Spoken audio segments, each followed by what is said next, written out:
Welcome to the first episode of our Palladium Mutant Animal Extravaganza series, everyone. This series we sat down with Jef and Jon from the System Mastery podcast to finally cover Teenage Mutant Ninja Turtles from Palladium Games.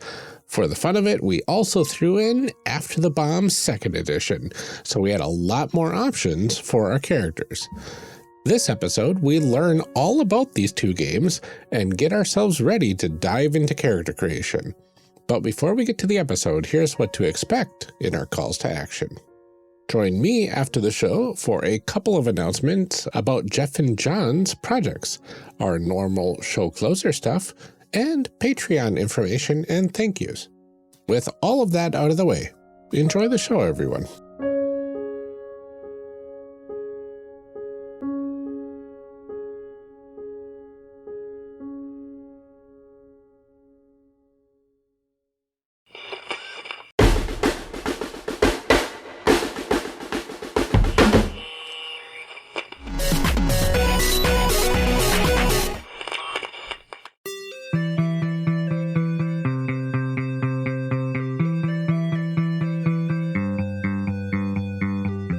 Welcome to Character Creation Cast, a show where we discuss and create characters, the best part of role-playing games, with guests using their favorite systems, and sometimes not favorite systems.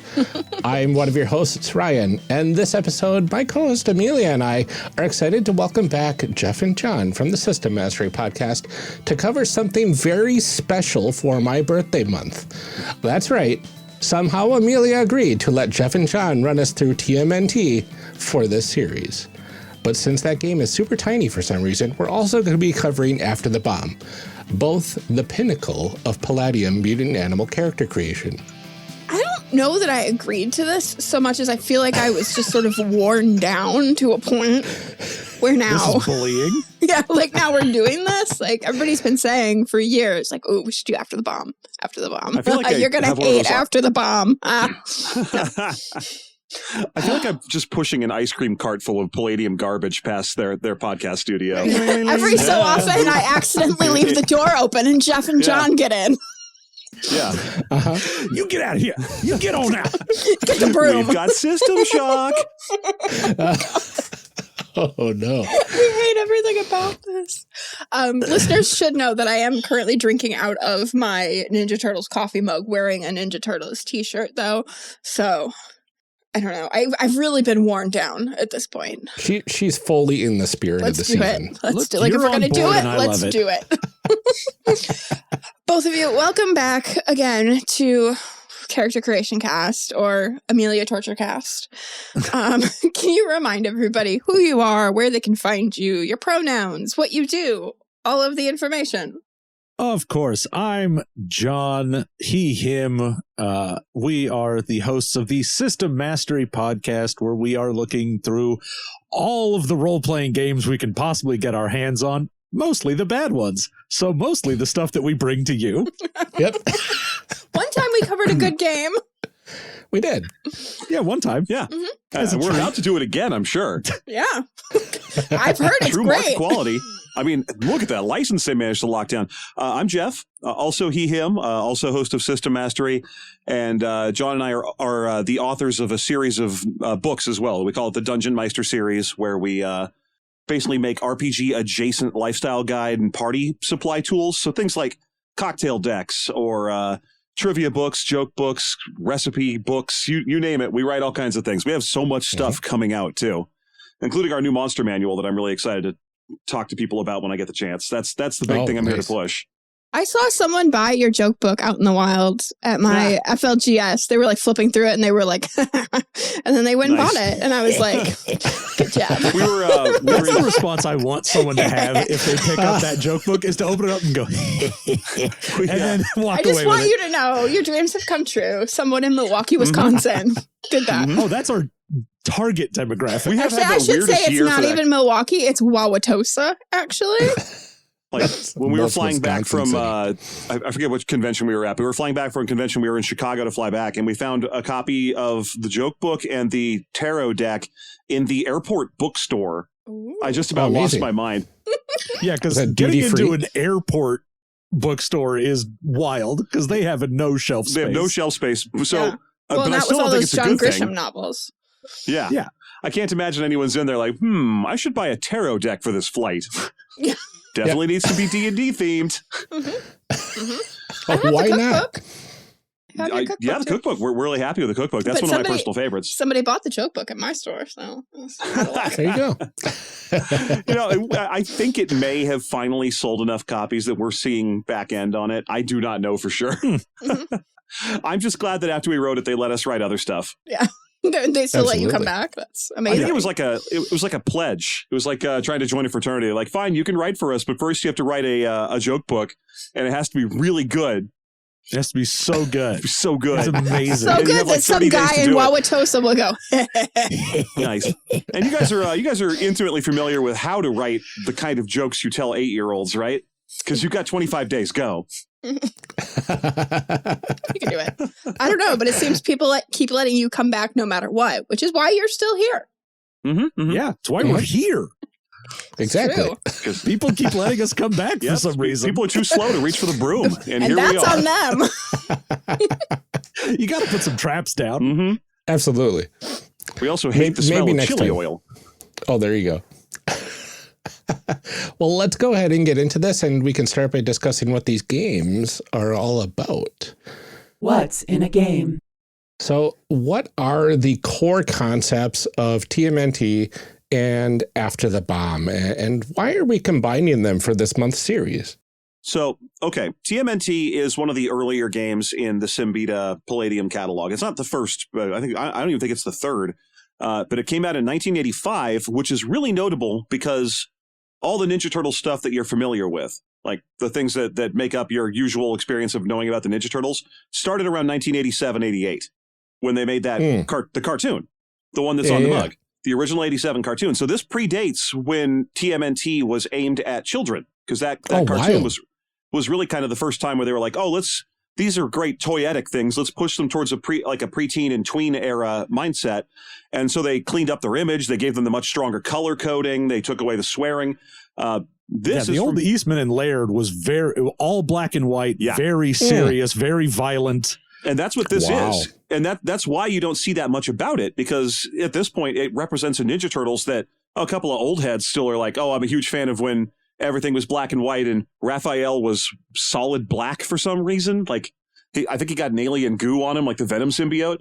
But weird. But yeah, this is from before the kidification of Ninja Turtles. So that's what its core themes are violence, warfare, and the kind of rejection of mutation so it's got a little bit of an X-Men pastiche. As for why we're doing After the Bomb as well, it's because the Ninja Turtles game is like 36 pages long. Very tiny. And After the Bomb doesn't really add any new mechanics that you need to worry about, at least not for the purposes of basic character creation.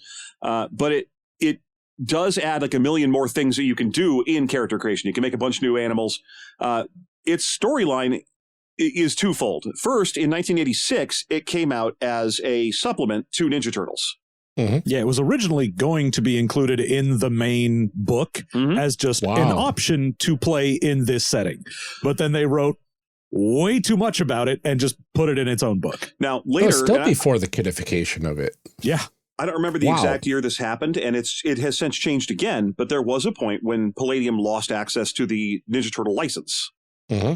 But it's Simbita, he doesn't throw stuff away. So he kept the rules, retooled After the Bomb into its own role-playing game, where now it's mutant animals just permanently in the post-apocalypse, fighting the empire of humanity. It's basically just Diet Rifts, kind of. It's got a very similar structure to what Rifts is, which is, weird dimensional creatures battling the empire of humanity that's located out of the upper Midwest. Yeah. Mm-hmm.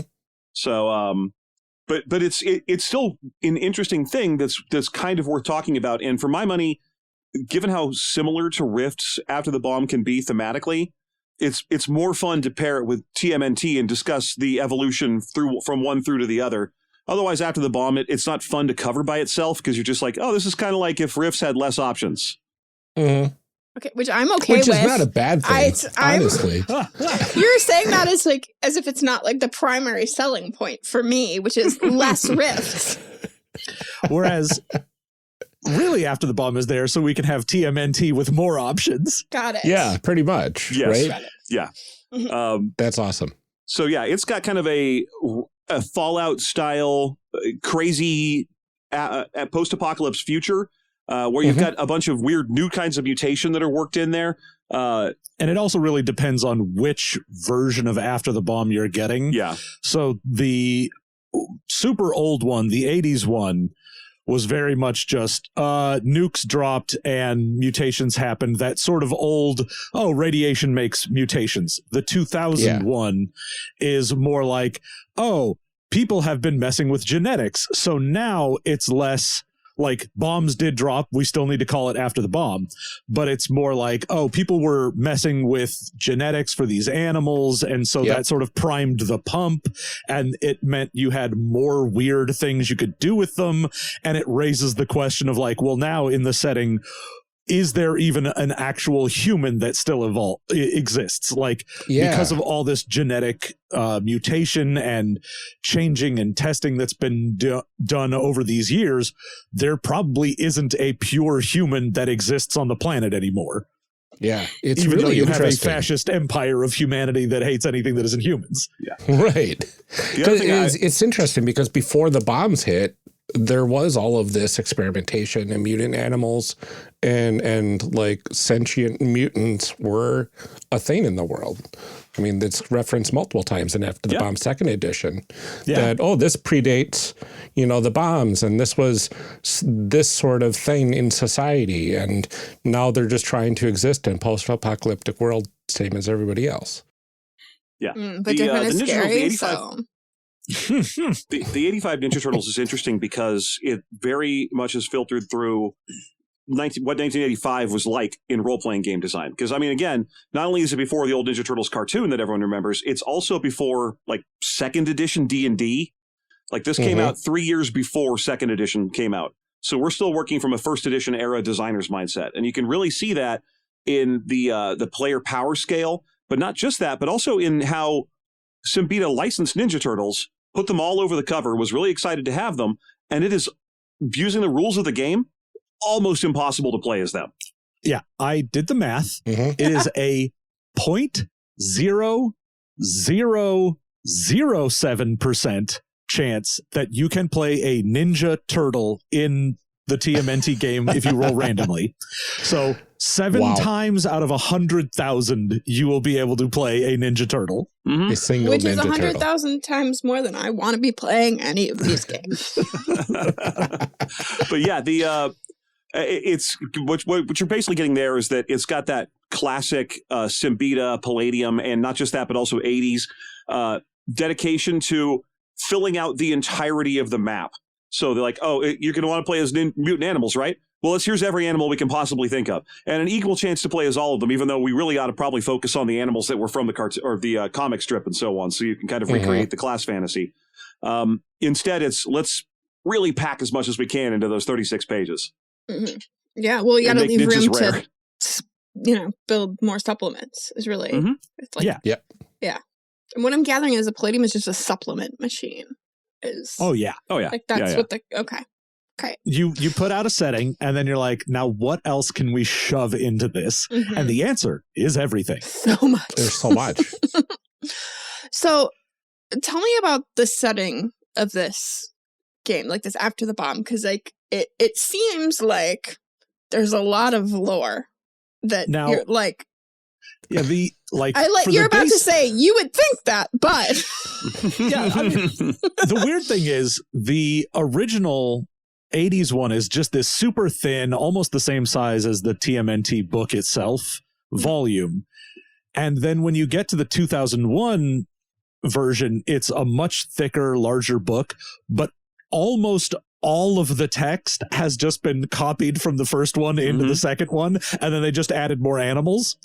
But the setting is really the big difference between the two, like I was saying before, is the difference between the idea of, it's just radiation, or these were designer mutant animals that were a thing that people had created before the crash happened. And the crash is essentially a virus that swept the planet that killed most humans off. So we have the stand situation. Yep. And then in response to this virus happening, we also launched nukes. So why didn't we do that with COVID? Why didn't we just throw nukes at it? We should have. I'm And sure then we there could was a have gotten discussion actual somewhere. Ninja Turtles. At least Yeah, something. and then you wouldn't have to be having this podcast At about least something good would have come out.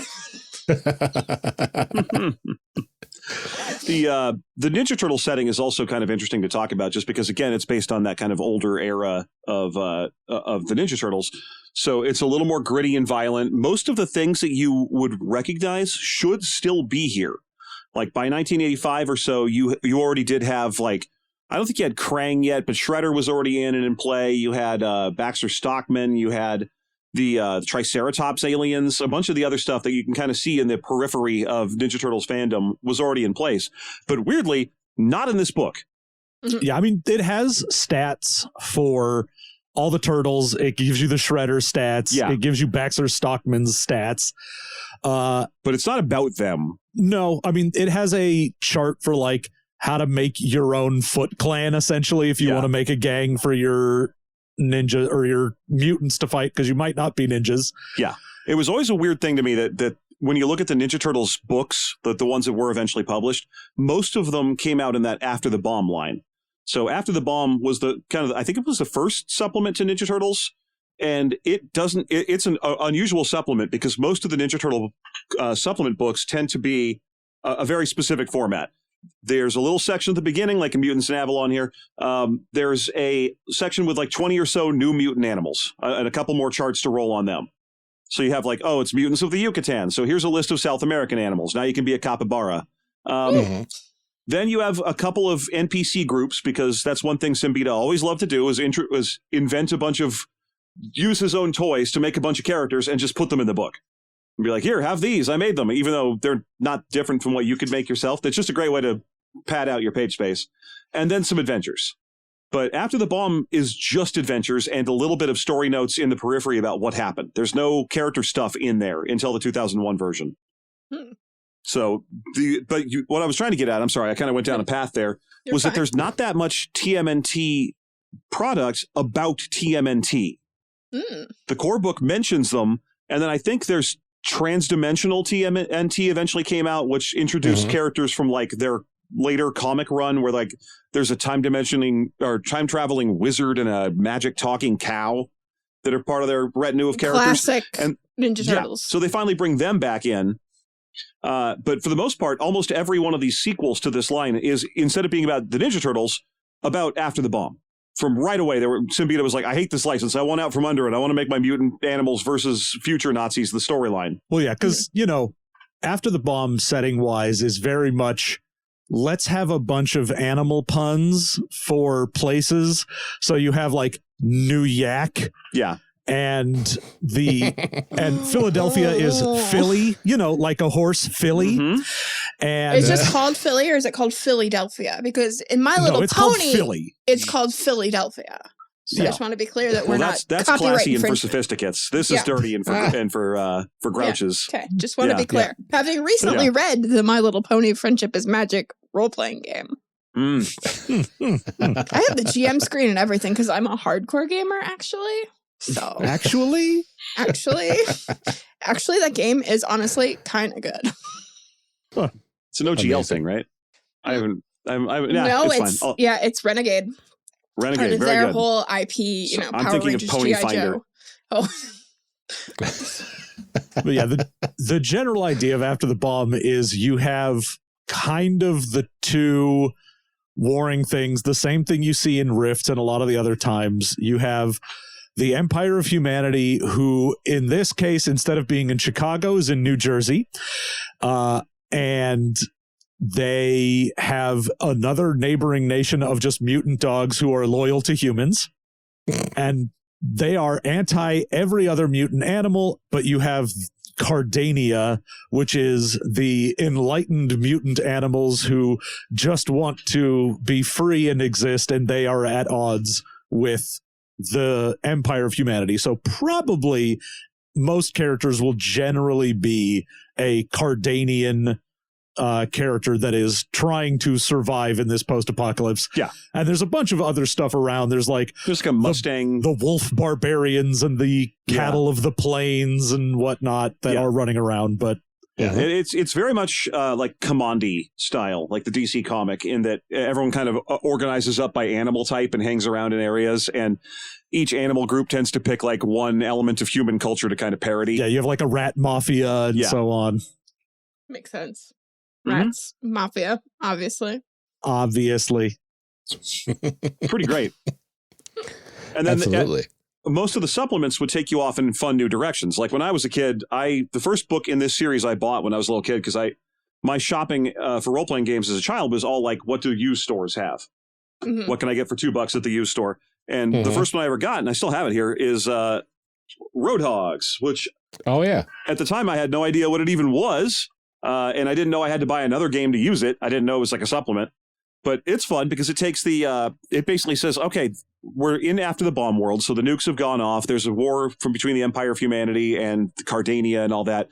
But meanwhile, the West Coast, like California, has gone full Mad Max. And so everyone there is just building supercars and fighting. Mm-hmm. And that's what this one is. So it's got your animals you can find on the West Coast, including like mutant stats for being a whale or something like that. But also rules for constructing complicated battle vehicles and fighting them against each other. And I'm pretty sure that was one of the early things that hooked me on Palladium back when I was, hooked on Palladium and not just grimly aware of it. Too young to know better. Yeah. They got you young. Mm-hmm.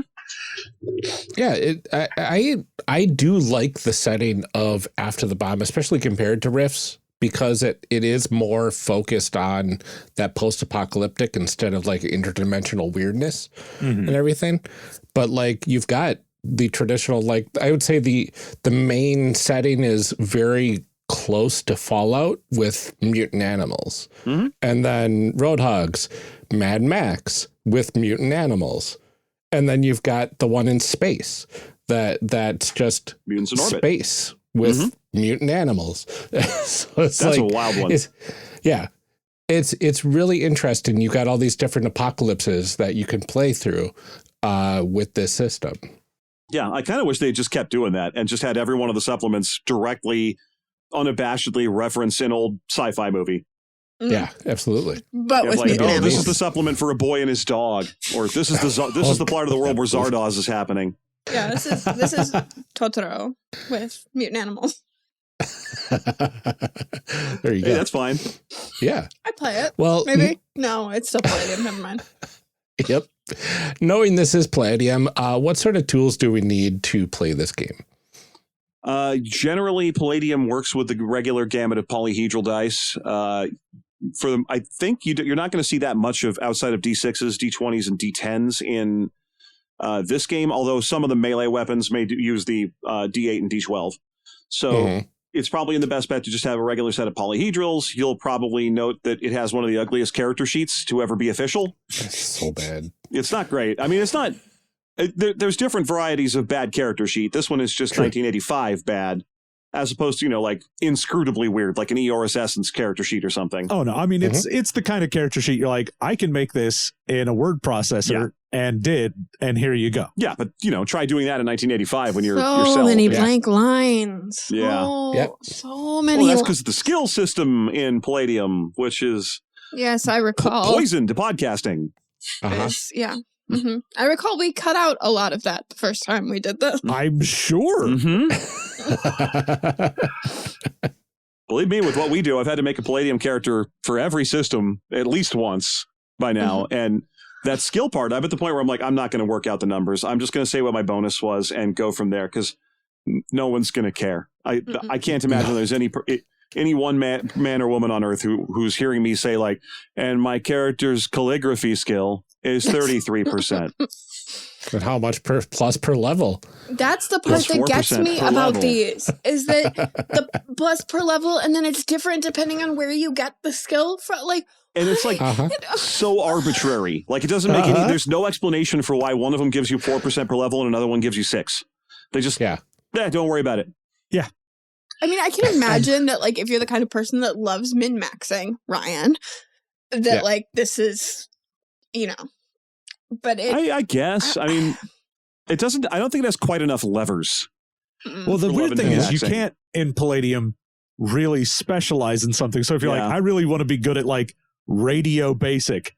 No, you take radio basic and you're done now, and you never get to do any other option to increase that. Yeah, the only thing you really need to know to min-max a Palladium character is as soon as you find out how many skills you have, you allocate 6 or 7 of them to the physical skills that you automatically have to take because they raise your stats. And then if you've done that, then you're largely as focused as your character's going to get. Everything's just flavor after that. Mm-hmm. Yeah.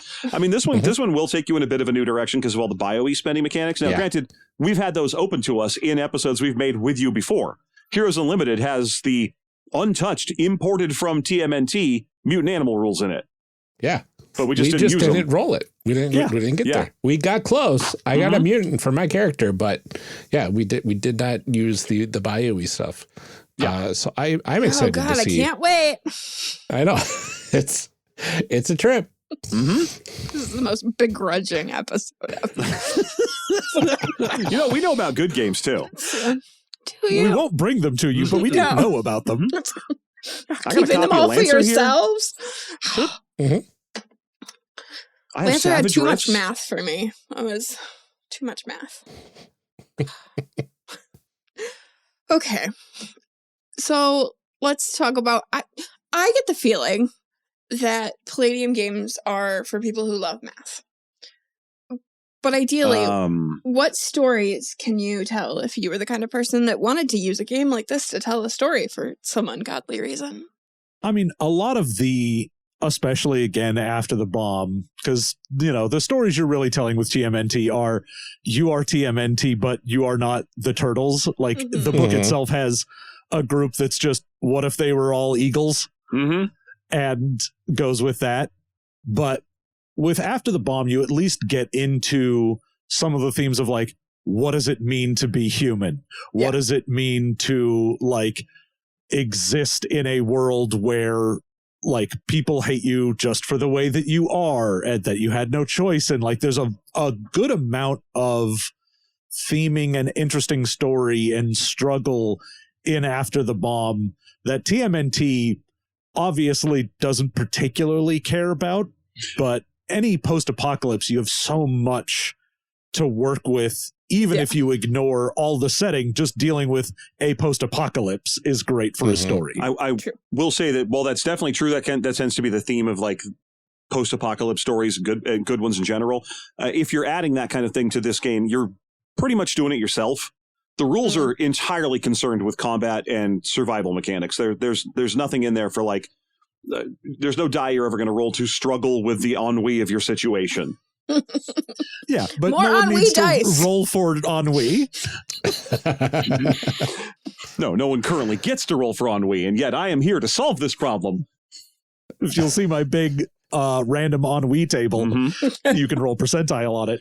1 through 25 is, I don't know, it's a je ne sais quoi.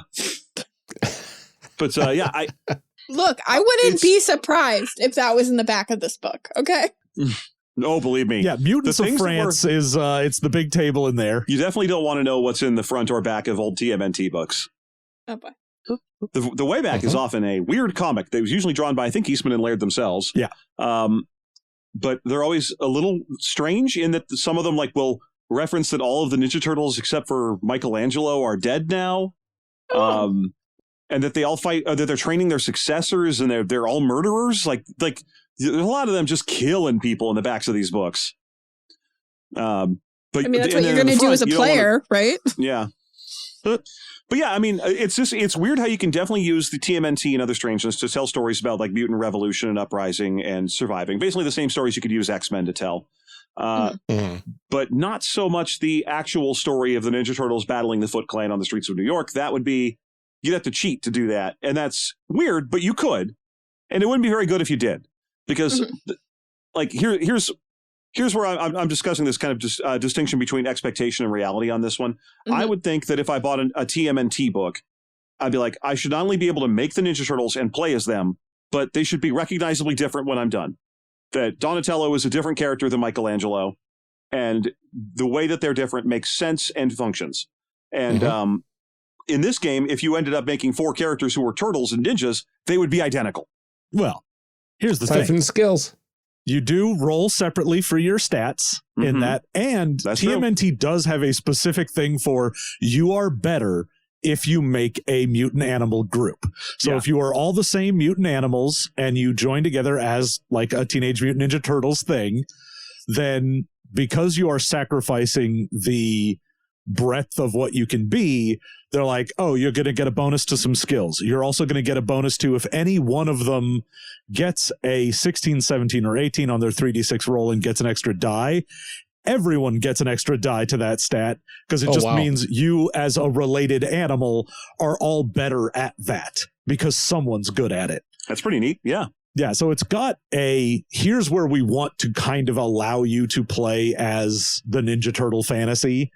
And, the whole here's rules for making your own gang that you can fight so you can make your own Foot Clan. Like it lets you make dollar store TMNT if you want to. But it feels like it doesn't encourage you to do that. No, it doesn't do that. And like what I was trying to get at wasn't so much that you can't make the team, but rather that the characters end up being kind of samey. Like there's not a strong enough mechanical support to have your characters taking like, oh, I'm going to be the staff guy. I'm going to do the nunchucks. You're just going to take whichever one of those does the most damage, and that'll be that. Yeah. So there, it doesn't really have. I mean, but it's from a time. It's really weird that this is, to my knowledge, still the only Ninja Turtle role playing game. You'd think that there'd be a one that's a little more indicative of one of like the 7 or so series that have come since the comic strips. Yeah, I would think that there would be like some kind of new IP one, especially like a company like Renegade who has all of the Power Rangers, G.I. Joe, Transformers, and My Little Pony. But like you would think that like they would maybe be into a new TMNT. Yeah, I think so. Okay. I don't think they've ever come up. There's been another one that's come along, and not only that, I think it was last year that Palladium kickstarted a re-release of this. Yeah, and it was huge. It was absolutely huge, and it was kind of a disappointment for someone who's been a lifelong kind of side fan of Palladium because they are getting into bed with some people I do not like. Oh. That's unfortunate. Yeah. Well, we mostly answered what characters do in these games. I mean, it feels like in TMNT, it's a lot of like superhero-ish adjacent action, right? As the Turtles are. I mean, originally they were a parody of the Daredevil origin story. That makes sense. Yeah. Yeah. Because it's the same. I think I remember like reading something that they were the same. It was the same event. Yes. Yeah. The story behind that, it can't be official because the Ninja Turtles aren't published by Marvel.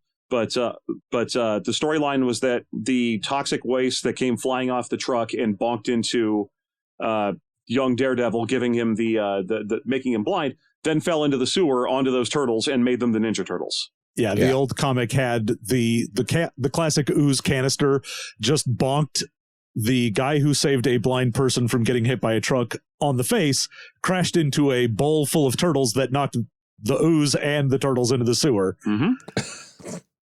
Which is a thing that happens to the best of us, honestly. Yep. I think we've all been there. Accidentally dumping a canister of ooze onto a bucket of turtles. Yeah, relatable content. Right after making a Daredevil out of it. Yeah. Sure. Why you got to make a Daredevil out of all this? But I mean, in these two worlds, you don't have actual superpowered individuals just with these supplements themselves, right? Yeah, you do have psionic powers is a baseline thing for after the bomb. Animal psionics, yeah. Most of them aren't like super powered for the most part. A lot of the times it'll be like, oh, I can, have some sixth sense, or I can, help soothe your emotions or telepathy, things like that. But you're never going to have like, oh, I, shoot mind bullets at someone. So most of them are very either like receptive psychic powers, or if they are going to mess with someone, it's like, oh, I can kind of make you like clumsy for a bit. There's not really any aggressive psychic powers. They do have biomanipulation, which was, in my experience playing, one of the most frightening psionic abilities out there that can just mess up all sorts of things with people. It seemed kind of cruel. Well, especially when you're like, oh, I biomanipulate and just make it so that all of your nerve endings start saying that you are in pain. Mm-hmm. So there you go. Just deal with that. I mean, it gets close enough to superheroes for government work. You can make a character that's super strong. You can make a character that can fly. You can even make a character that can like blend into their environment if they're a chameleon or a octopus, things like that. So a lot of the classic superhero things are here. Yeah, they do have a lot of the animal powers that are kind of interesting. Yeah, and one of the weird things for the psychic powers in this as well is TMNT and After the Bomb got rid of the inner strength points from the rest of Palladium games. If you have a psychic power in this, you can just use it as much as you want. Yep. It's just freely available. You don't need to worry about like, oh, this takes 10 points to use. Now I've only got 30 left. It's just, oh, if you have a psychic power, just use your psychic power. Who cares? So you just do that for everything then? That's the answer. Yeah. I mean, that makes sense because like they don't have like telekinesis in here or anything like that. Yeah, the best you can get is there is an ectoplasmic hands power that you can get. So you can make little ghost hands essentially. So if you end up making a mutant animal that's like, I'm just an animal. Like I didn't get the whole like Ninja Turtle bipedal hands, whatnot. Like I'm just a wolf that's very smart, then you can also go, all right, I take the psychic power of I can make little ghost hands, and if I need to manipulate something, I use that. Yeah. It's really good. Yeah, I mean, ultimately, the reason that you don't see the ISP in here is because these are supposed to be like, they're calling it animal psionics, but really it's supposed to be the things that are unique about, like how fish have a laminar sense or sharks can smell blood in the water. These are there to kind of represent a lot of those. There's more of that in the individual animals as well. But a lot of this is like, oh, you know how spiders seem like they can just sense things all around them? Well, we'll just wrap that up into a psychic power. Mm-hmm. And yeah, there's nothing in there that's so overwhelmingly powerful that it would be the only thing you'd ever use. Right. Well, that's good at least. Please tell me, what would make this better as far as character creation than other Palladium games? Or is this going to be so much worse for me? Is this... Well... I mean, as far as what makes it better than other ones, there is at least in the creation of this some point buy to it. So you do have some level of control over your character. Ooh. As much as it does have the random charts for like, what kind of animal will you be? What's your education? This has the bio-E mechanics, and your bioenergy is essentially a thing of points that lets you spend for things like psionics, getting larger or smaller, getting, more humanoid looks, things like that, as well as... I get to make choices about my own character in some places? Yeah. If you get a bird animal as your thing, you can get, you'll start with some basic flight, but you can spend points if you want to be like, I'm actually really good at flying. I can get better versions of flight. So you can focus sort of on what you want to do. It's very unique for Palladium in that you actually do have some level of control outside of just like, these are the powers that I picked. You've blown my mind. Plus, you can choose where in the spectrum you lie in the Animorphs animation. Oh, yeah. Sequence. You can be that creepy middle one. Yes. You can be a weird, hunched over, kind of scrunched faced thing that's very funny about that is an abomination against God and man. It's very funny that when you go through and read the animal descriptions and you're looking at that human looks section, they'll always have like, you took none. You're essentially just an anthropomorphic version of that animal. You're you look more like a sheep than a man, and you're just kind of standing on your hind legs. Partial. And they'll give you what partial looks like. You're very woolly. You've got short, knobby hands that might look like they're part of hooves. Human, you're virtually indistinguishable, but you've got very furry hair and a kind of snouty nose. And then there are some where it just will betray you. Like if you make an octopus and you're like, great, no human looks. Absolutely, no problem. You look like what you'd expect. An octopus that's standing on a pair of human legs, maybe. Just a mess. But even if you buy full, or which you can't, even if you buy partial, which you're allowed to, it's like, you're a horrible abomination that kind of looks like a standing fire plug that's ringed with tentacles. Maybe someone who is half blind would think you weren't an octopus from a distance. It was like, that's not worth the points. Just say you can't pick it. Right. Plus, I always think it's funny that there's all this stuff about human looks in here, which clearly comes from the early days of the TMNT design scheme when it was like, oh, we're going to play this in the modern world. And, maybe having one character out of the party who looks human enough to go upstairs and buy pizza is a smart choice. Yeah. Well, I mean, the human looks partial is basically you can pass for human if you are Raphael and you put on a trench coat and a hat and walk around at night. Yeah. So, but the reason I think it's interesting is if you read through these books, you can see that it's not a design space that they ever cared about at all. I challenge you to go through them right now and find an NPC that has anything other than none for its human looks choice. Oh, no, because there are so many of them that do.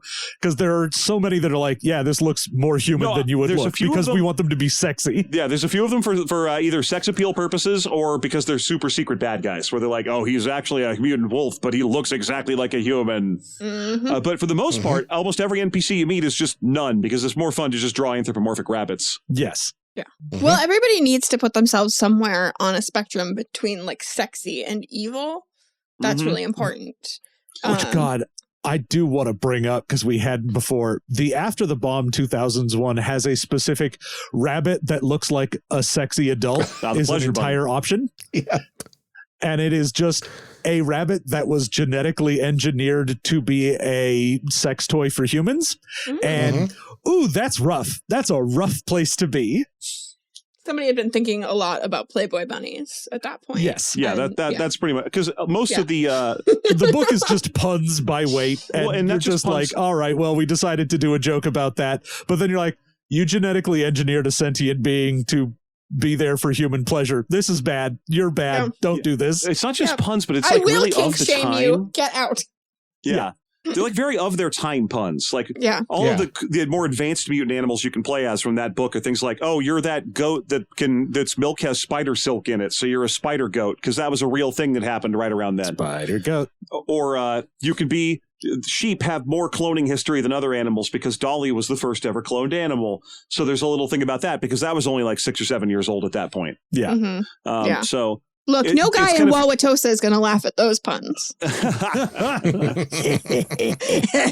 Yeah, it's just a bunch of fun little references. Dinosaurs. Did you know that chickens are descended from dinosaurs? Here's a chicken that's an allosaur is one of them, because Jurassic Park was only about 8 years old at that point. Yeah, very topical reference. Look, for Palladium, it is an exceptionally topical reference. Yeah.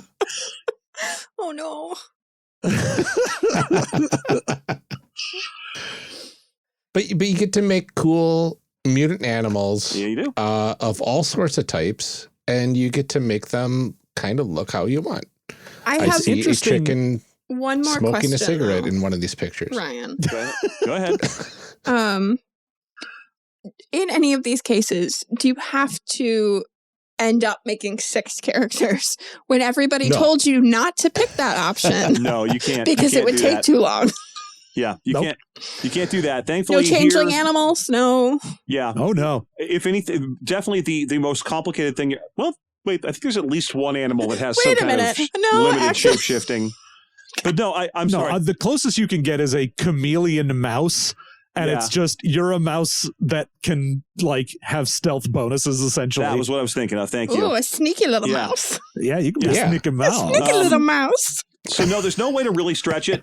There is a portion, I would say probably the most slowing down portion of character creation here is choice paralysis when you're doing skills.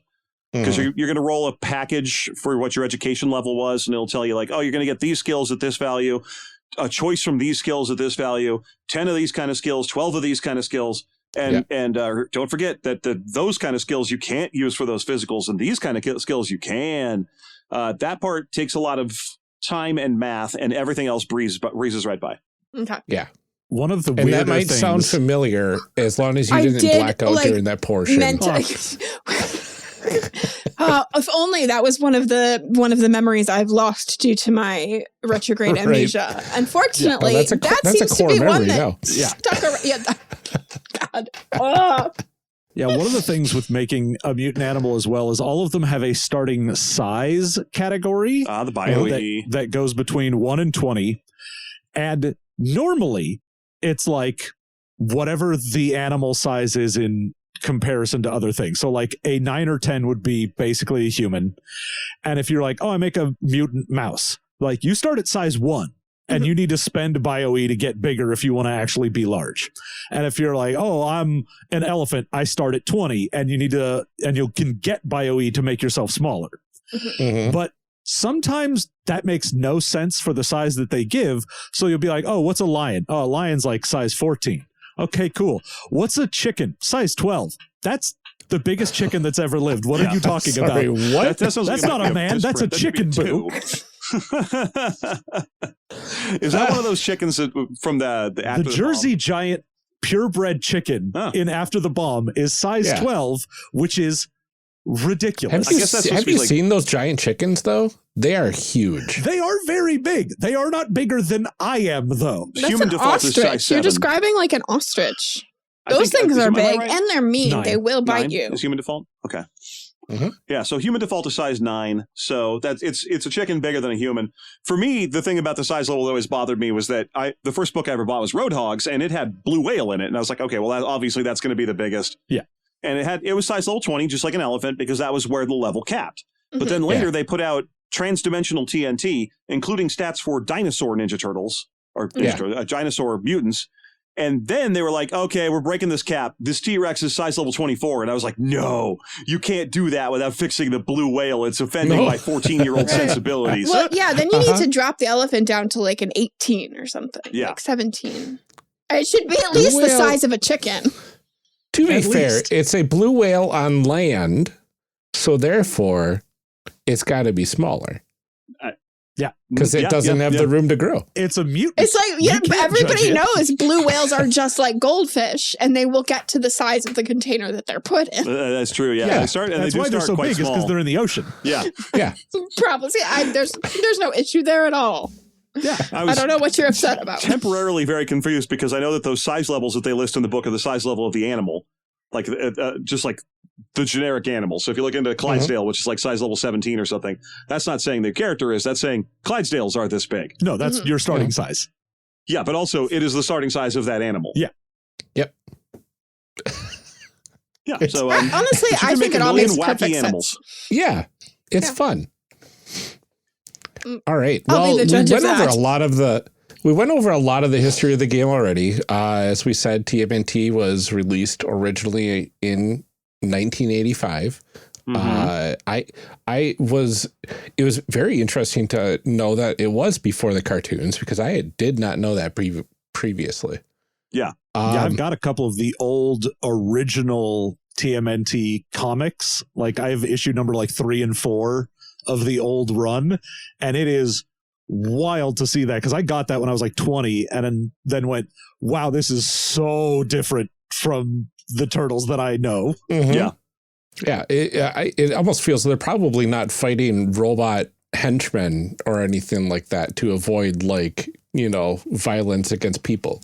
Oh no, they'll just straight up brain some like gangbanger. It'll be like, oh, we're breaking into a shop, and they will just take a club and beat a man down with it. I need to know, how much is pizza referenced in the originals, though? A lot. I think they like it, but it's certainly not like a part of this book at all. I don't know. I think the pizza obsession was very Flanderized by the cartoons. That makes a lot of sense. It's the facts that people need to know. Yeah, exactly. I'm asking the important questions here. Hard hitting. Yeah.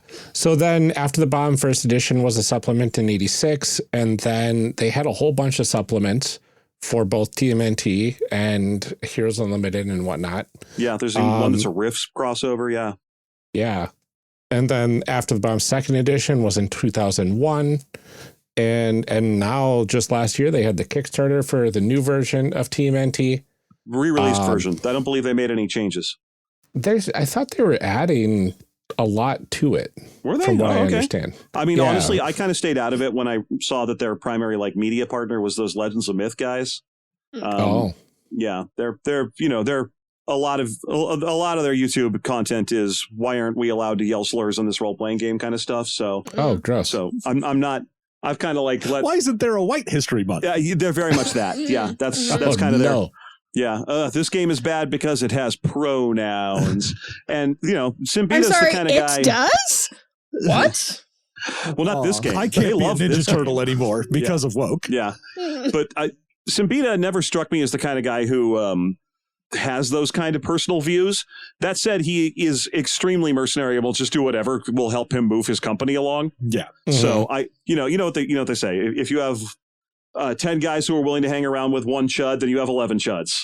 Yep. So that kind of killed my drive to support that Kickstarter or this. And in fact, if you're asking me for recommendations on what to do if you like what we're doing here today, it's to go get Julian K's Mutants in the Now instead. Which that's much more of an updated version of After the Bomb. Really. Yeah, it's a retro clone of After the Bomb that takes out a lot of the bad stuff and puts in a lot of modernization. Yeah, that's one I would like to cover at some point, like in a year or two when I've recovered from whatever's about to happen here. It is definitely one I'd like to cover at some point. Yeah, let the trauma settle and then we can get back to it. Right. Yeah. Might as well.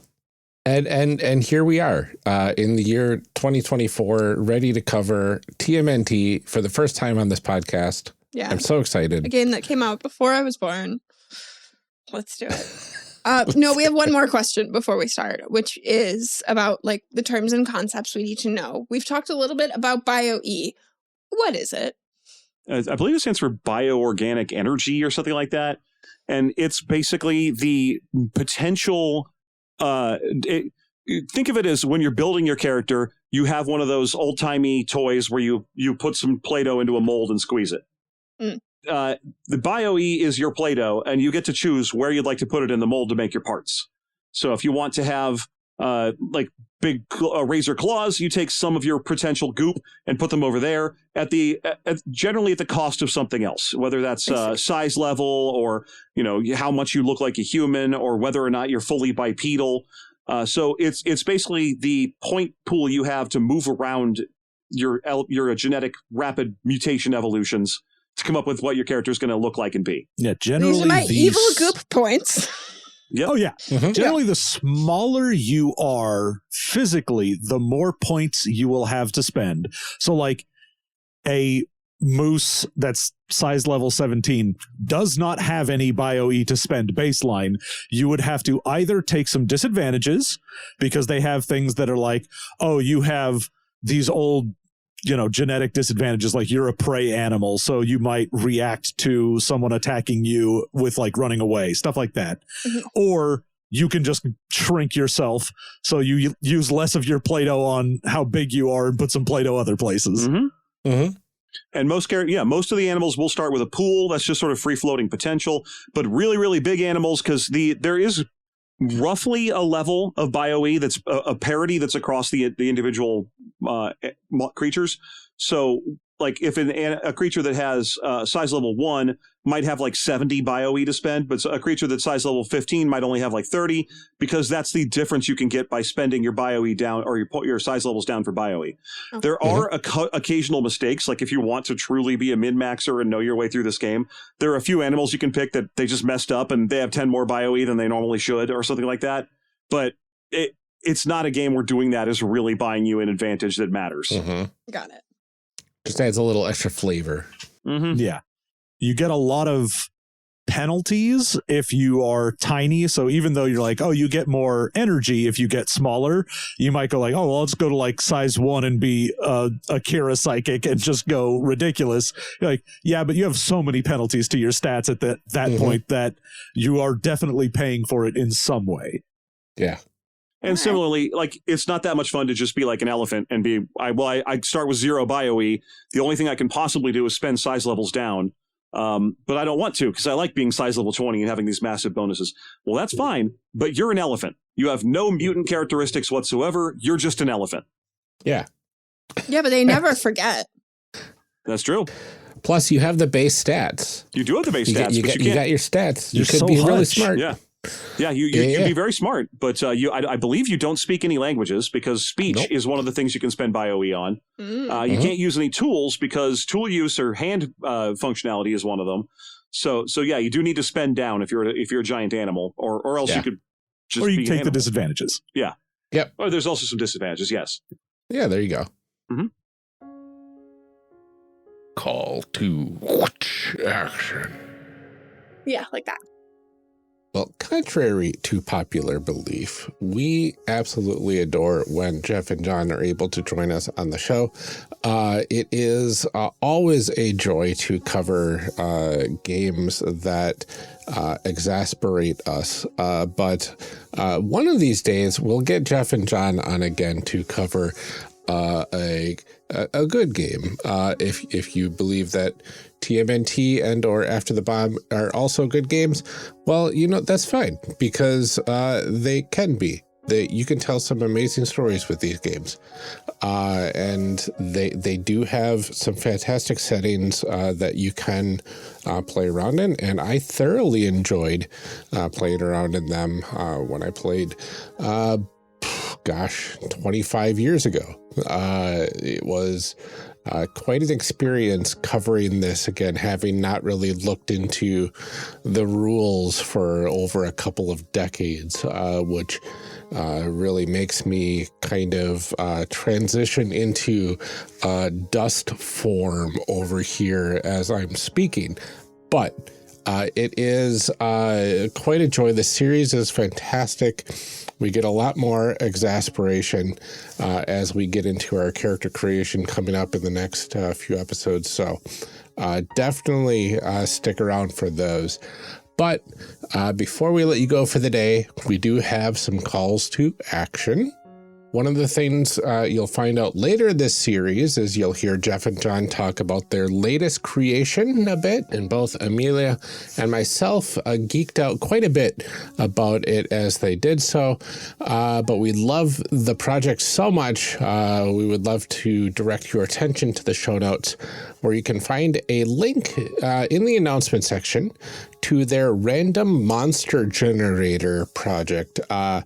This lets you create thousands of different monsters for your games, like over 150,000 different combinations or something like that, just by mixing and matching 3 different panels across the book. It creates unique art for each mixture, and it also creates a unique name based on the tiles, and they have unique abilities between them. It's pretty genius.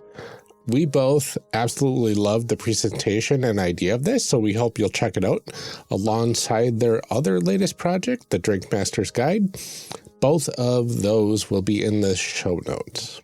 If you like what we are doing here and want to support the show, please head on over to our Patreon at patreon.com/charactercreationcast. Sign up for any of our basic tiers as a free trial. Each level has so many great rewards associated with it. For instance, the $10 and up level will give you stickers every month. We've got a brand new sticker coming out relatively soon, and we will have more right around the corner as soon as Amelia is able to get some more designs ready. We also have custom C3 dice and personalized thank you cards. The cards are made handcrafted by Amelia herself, and those are available for $5 and up. And also, once we are able to get back into them, you will get chit chats every week where we are able to do them for only $1 and up. So lots on offer and plenty more on top of that. We are currently under our operating budget for the year a bit, so any assistance here, no matter how small, will be greatly appreciated. We also like to thank all of our patrons personally every episode. You all mean the world to us, so let's get started. DJG, aka Tigranosaurus, Eric Bonce, and Daryl Holiday II, thank you for your continued support. Thank you to Shadim Cabal, The Shyest Barbarian, and Benjamin Sweeney. Lorcan McGinnis, Rob Fletcher, and Kevin Brown, thank you so much. Tentacle Duck, John Adamus, and their amazingly arrogant adventure across ancient Australia accompanying angry alligators adventurously. You rock. Thank you. Cole McCallum, Carlos Salazar, and Eric S., thanks for helping us make this show. Ian Potmeyer, Sorigoth, and Liam G., many thanks to you. Brian Colm, Garden GM, and Tanglefoot, thanks. Blue Kryptonite, Danny, and Nicole Trader, you're the best, thank you. Liam Murray, Kenning, and Brian Kurtz, thanks for your continued support. And finally, Mark E. Fair and Drew Owen, you are also the best, thank you. And thank you to all of our future patrons. Your support means the absolute world to us. Every bit of support here helps tremendously, and we are incredibly grateful to all of you. If you are already supporting the Patreon or can't afford to do so right now and still want to show your support for the show, the next best way to do so is to leave a review on Apple Podcasts, Podchaser, Podcast Addict, or even Facebook. And we will read your review right here and thank you personally. That's all that we have for today's episode. Next week, we are going to get into the actual character creation for these games, and it is an absolute delight.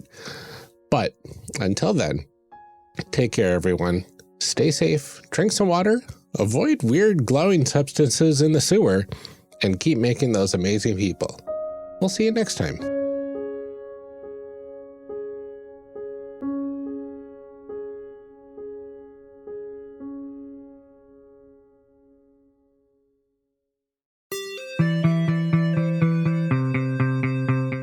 Thank you for joining us for part 1 of this character creation series. We'll be back in part 2, picking up right where we left off.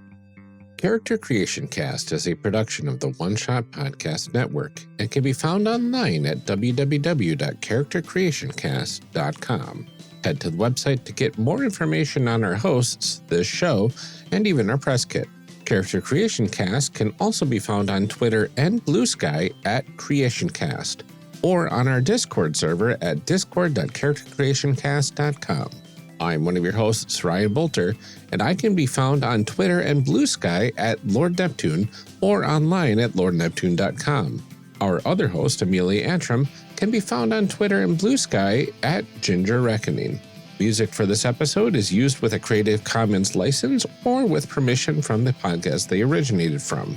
Further information can be found within the show notes. Our main theme music is Hero Remix by Steve Combs and is used with a Creative Commons license. This podcast is owned by us under Creative Commons. This episode was edited by Ryan Bolter. Further information for the game systems used and today's guests can also be found in the show notes. If you'd like to support our show, find us on Patreon. Get access to bonus episodes, exclusive merch, and much more at patreon.com/charactercreationcast. Thanks for joining us. And remember, we find that the best part of any role-playing game is character creation. So go out there and create some amazing people. We'll see you next time.